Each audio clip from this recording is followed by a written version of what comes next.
When we look at the book of Genesis, the most common thing that pops into our mind is the debate between creationism and evolutionism. And that is not going to be the focus of this series that we're doing in Genesis. Rather, I want to put ourselves into the shoes of those ancient Hebrews to whom Moses was writing as they reflected on their journey of faith, literally, in leaving Egypt in the Exodus, and their understanding of who God is. And why was it necessary for Moses to give them this initial orientation? Now, that's not to say that the debate between creationism and evolutionism is unimportant. I think there's significant discussion that has to take place there. But that was not the focus of Moses' message. That debate didn't exist in the day of Moses. He was focusing on something different. And that's what I want to be the attention of our study, putting ourselves into the shoes of those ancient peoples. Now, in our culture, we live in a society that is offering all kinds of alternatives, all kinds of options for us to live a good life. We can find significance, we can find security in any number of products or services that are being offered. And the foundation of our economy, the advertising, is all directed to delivering that message. If you buy this product, you will have a better quality of life. And below all of that, the assumption is this thing, whether it's a new pickup truck or a vacation or whatever it may be, is going to contribute to resolving the underlying anxiety and stress that all of us feel in our culture and society. This will fill that void that you've been trying to fill. Now, there are great reasons to upgrade your pickup truck or to take a vacation. Those things are not necessarily bad in and of themselves. I like a good vacation just like anybody else. I would love to upgrade my motorcycle just like, well, I wouldn't say anybody else because not everybody rides a motorcycle, but those of you who do, you know. And if anybody ever wanted to say, Graham, can I buy you a brand new BMW 1200 GS? I would say, thank you, yes. So we all get that.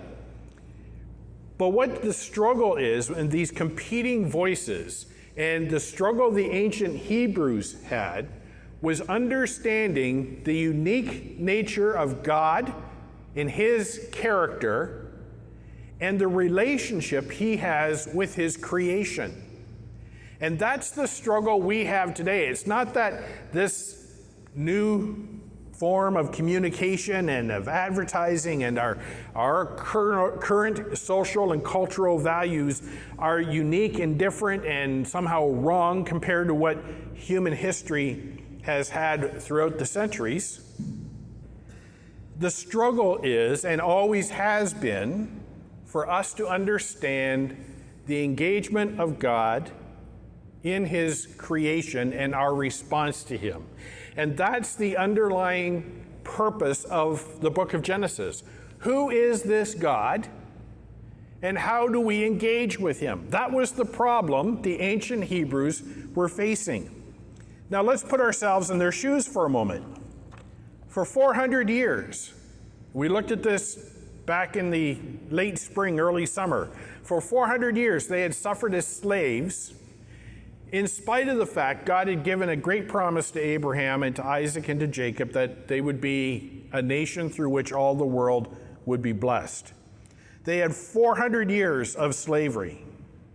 They endured an attempted genocide at the time when Moses was born. They endured Pharaoh's hostility when they were trying to leave Egypt and the plagues came upon the nation. This is the generation that are receiving firsthand, the first generation that are getting this information, these stories from Moses. They endured a lack of food and water in the wilderness.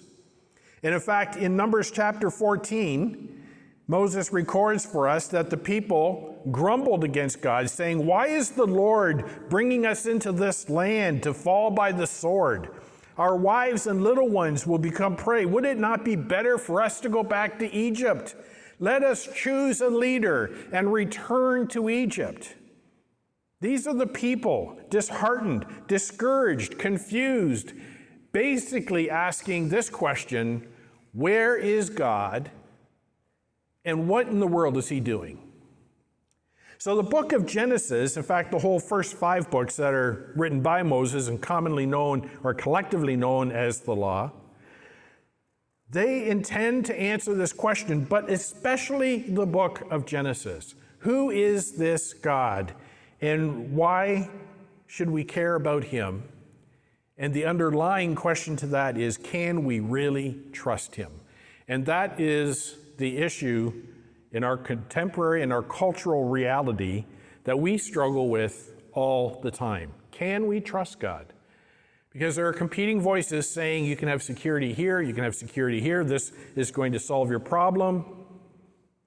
And yet if we are going to live according to the values of the kingdom of God, where things are upside down, where the first will be last, where the least will be the greatest and the greatest will be the least, where Jesus says, pick up your cross and follow me, where if you're going to be my disciple, you must be willing to suffer loss and to set aside the contemporary thoughts of what's truly important.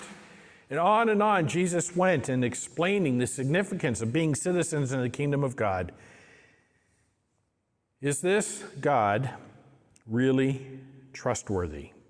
And that's the question Moses is trying to answer in the book of Genesis. So while it is important to understand and to wrestle with the elements of creation and the significance of God being creator, we are going to look primarily at the person of God, not the process of creation. When we were in Ecuador, it was very common amongst Christians there to be theistic evolutionists. In other words, to believe that God is the creator, but he created through the process of evolution. I struggle with that because it seems to be trying to accommodate both sides, and I think it's at odds with what the Word of God teaches, especially the New Testament, when Jesus refers to the world and all that's in it being created in 7 days. But we're not going to try to refute that here. I am going to assume, and my personal view on creation is that God created the heavens and earth in 7 days. I also recognize that, and we're going to look at this in just a little bit, there may be time from a human perspective between verse 1 and verse 2 of Genesis that explains why some of the world appears to be so old. But God did create. That's the important thing. And how he created, although it's important, it's secondary to what we're going to look at through this series in the book of Genesis. So Genesis opens with a prologue statement. And next week we're going to look at a larger picture of the entire book, but it opens with this introductory prologue in verses 1, 2, and the first part of verse 3. And it says this: "In the beginning, God created the heavens and the earth." That's the introductory statement to the book of Genesis. It introduces God as creator, and as creator of all things as the Hebrews, the ancient Hebrews, could perceive it. What could they see? What could they understand? They understood the earth because they lived in it, and they understood the heavens because they could see it. And everything beyond that was outside their realm of understanding. But this statement is intended to cover all things, everything, whether we understand it or not, or understand it differently, has been created by God. Verse 2, "The earth was without form and void, and darkness was over the face of the deep, and the Spirit of God was hovering over the face of the waters." Then just the very first phrase of verse 3, "And God said."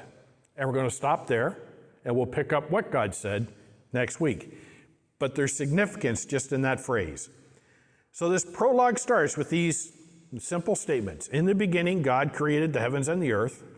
The earth was without form and void, and darkness was over the face of the deep, and the Spirit of God was hovering over the face of the waters, and God said. We'll pick that up later on.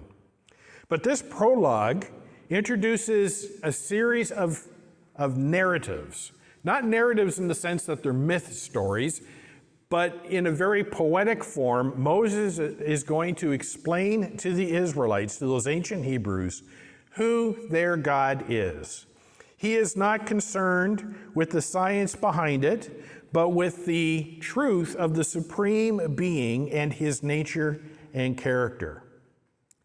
And his presumption is that this is a God who is trustworthy because he is the king. And we can see a 4-point argument that Moses is presenting in these very simple statements that affirm the nature of God and his trustworthiness.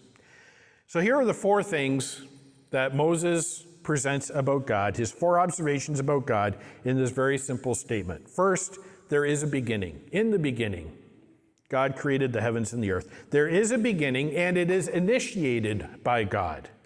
There was a moment, this statement would imply, that there was no creation, and then there was a moment there was creation, and that moment was initiated by God.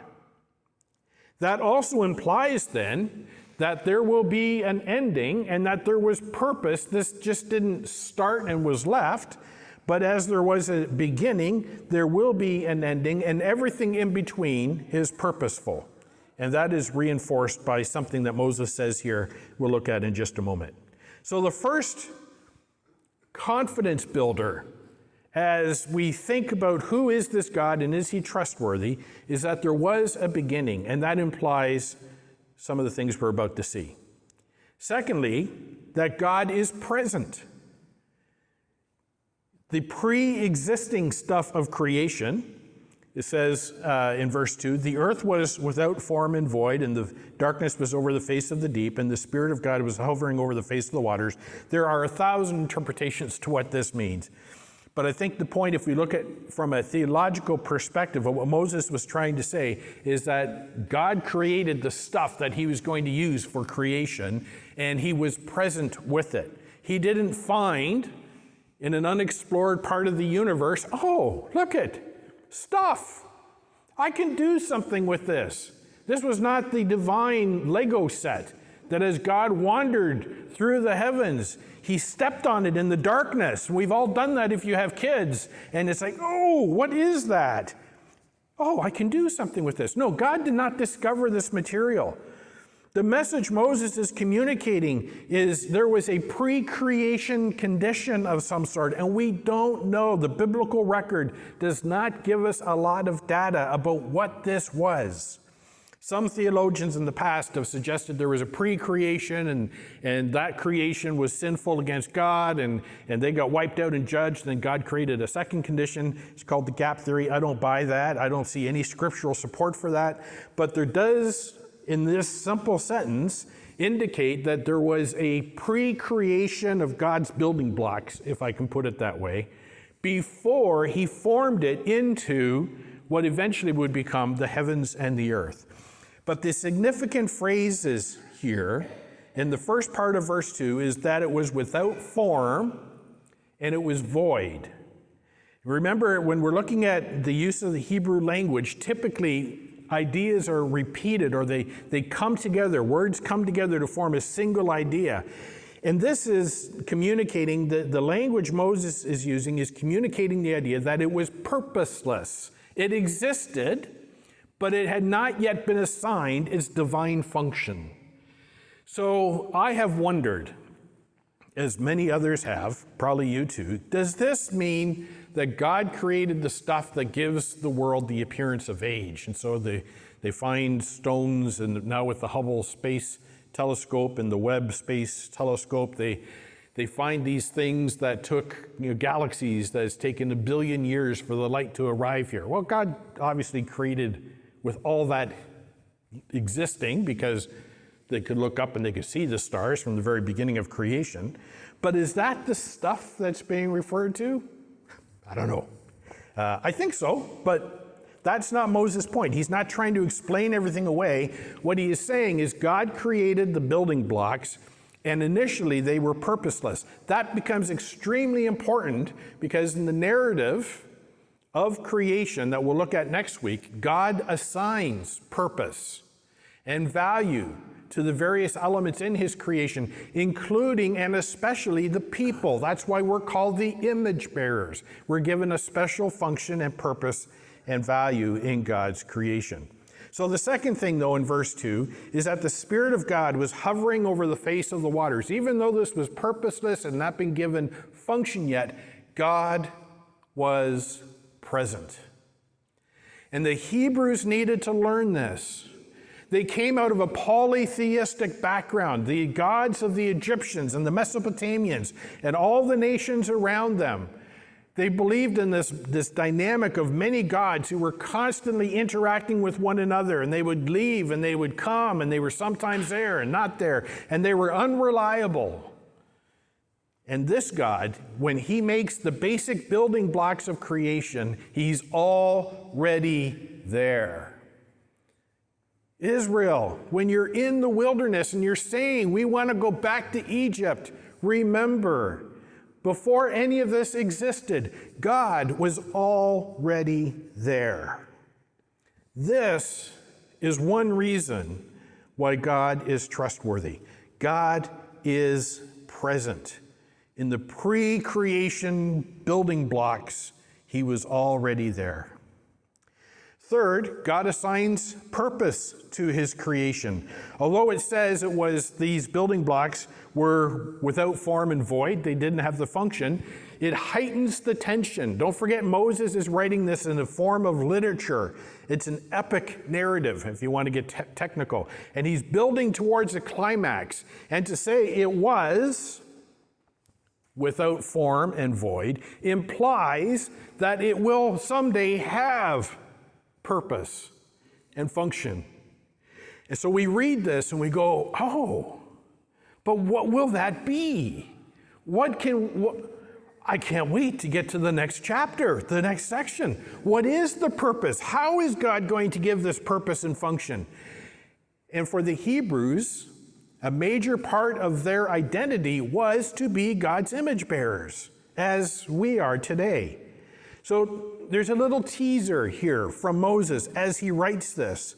There will be purpose, there will be meaning, and God assigns purpose to his creation, and we will unpack the significance of that over the next couple of weeks. And finally, that very first part of verse 3, where I cut it off, it really is part of the larger picture, but just for the sake of this morning, I cut it off. And God said, we have a God who speaks, a God who has revealed himself. And we saw in Psalm 19 that I read at the beginning of our gathering this morning that the heavens declare the glory of God. Creation does demonstrate the reality of the Creator.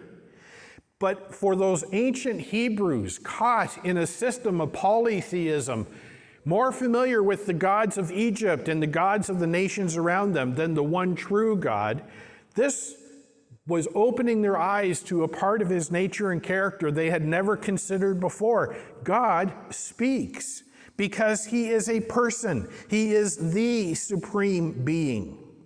And not only does he speak, but when he creates by speaking.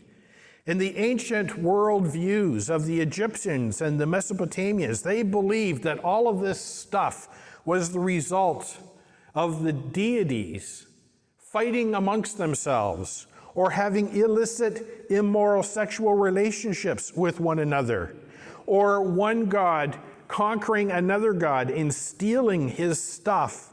And it was a constant political intrigue of power play, betrayal, backstabbing, and immorality that created all of this. And Moses says, no, God created this and assigns it value and purpose, and he does so simply by speaking, because he is the omnipotent, all-powerful Creator God. Not in a battle, not trying to out-survive and outlive other gods, but the God who simply speaks, and it exists. So this speaks to his personality, being a person and not just a spiritual life force. Not multiple gods who are fighting amongst themselves, but one true God who is the source of all things. And by speaking this building block material into existence and then speaking purpose and creation to the rest of everything else that exists, demonstrates his superiority, his uniqueness, his oneness, his otherness. There is no other God. This God is eternal, infinite, the source of all things. And yet he is also relational because he is a God who speaks. Not a God who stays in silence, not a God who is distant, but a God who desires to be known. Now remember, the Israelites, where are they when they hear this prologue to the story of creation? They're camped at the foot of Mount Sinai. And they are seeing Moses go up and seeing the lightning and the thunder and the smoke, and they're feeling the shaking of the mountain, and they're hearing the voice of God. And for the first time, they are being exposed to the reality that there is one true God. Well, maybe not for the first time, but they're experiencing it in a fresh and unique way. And they're terrified because the other gods that they've been familiar with for 400 years, the gods of the nations around them and the practices of faith of the other nations, the gods never did that. There was no engagement with the creation. You had to beg for the attention of the gods. You always wondered, what do they want? And yet in creation, God speaks and it exists. And what is God doing on Sinai with Moses? He is speaking the law to tell them, here's how you have a reconciled relationship with me. Here is how you worship me. Here is how you become a community of faith. Here is how you embrace this thing called covenant that is going to make a special relationship. I will be your God, and you will be my people, and I will dwell with you. God speaks these things because he is a person, not a human with superpowers, but he is a real person, a living being. And as he reveals himself, he helps these Hebrews understand better that this God is unique. The ancient Hebrews had 1,000 voices shouting for their attention and telling them what reality was like based on the variety of gods. And you could really just choose the one that you liked. Oh, here's the God of the Month flavor. I think I'll join that club and sacrifice to that God until I'm disappointed and it doesn't work anymore. Then I'll find this God. The other true God says, no, I want you to worship me and to worship me in this way because I am the creator God of all things. This cuts through the confusion of their day.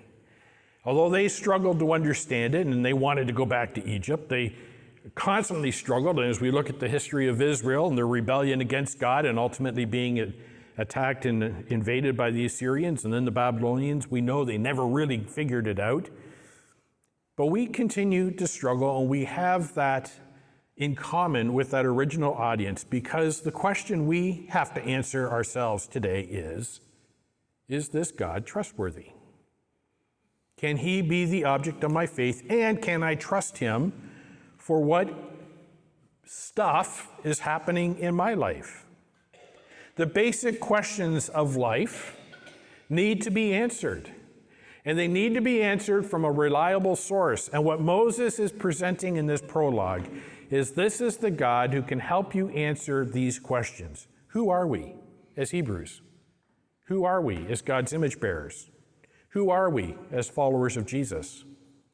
Where did we come from? And here's where the debate on origins and Big Bang versus creation, I'm not going to spend a lot of time there. In fact, I'm not going to spend hardly any time there. There are phenomenal resources out there that help address that question. And if you're really curious, I can direct you to some of those things. I want to take more of the philosophical and theological approach. Where did we come from? Why are we here? What are we supposed to be doing? How do we know what things are true, real, and what has value? How do we relate to this supreme being if he is the creator of all things? And what is he like, and how do we know that? How do we know what he wants? Why is there evil in the world? And why does God not fix the evil every time it happens? Why do we continue to have our hearts broken generation after generation after generation by death? Well, these are the questions the ancient Hebrews had as well. And they can cause us to question, is God really trustworthy? What Moses is doing, and I'm not going to give you a really satisfactory answer this morning, but it will come as we go through this series together, is saying, yes, this God is trustworthy. I've often said the most important verse in the Bible is this: in the beginning, God created the heavens and the earth, because if God is not the creator, then how can he be anything else? If he is not the creator, how can he hold all authority over all things? If he is not the creator, how can he be the source of all truth? If he is not the creator, how can he be redeemer and ultimately send Jesus to die on the cross to pay the penalty for sin so we could be reconciled back to him? If he is not the creator, how can Jesus be deity? If he is not the creator, how can there even be eternity? Because what started the start of everything? If he is not the creator, how can there be hope? How can there be truth? How can there be knowledge of what is good, right, and true? How can there be purpose? How can there be value in life? How can there be restraint against chaos? How can there be a resolution for sin, death, and the grave unless there is a creator God? And Moses starts this book of Genesis by saying, in the beginning, there is a creator. And he is. Hebrews, as you sit in your tents in the wilderness now, and we're going to sit here for 40 years because you did not trust him, I'm going to explain to you by telling you some stories about the trustworthiness of the creator God, maker of heaven and earth. Because in the beginning, he did create everything. And he did it simply by speaking. And I'm going to tell you these stories, and you're going to hear them. And I want you to tell them to your children and your grandchildren as you sit around the campfire at night, so you remember, and it is emblazoned upon your mind, that in the beginning God created the heavens and the earth, because he is trustworthy if we understand the significance of God as creator.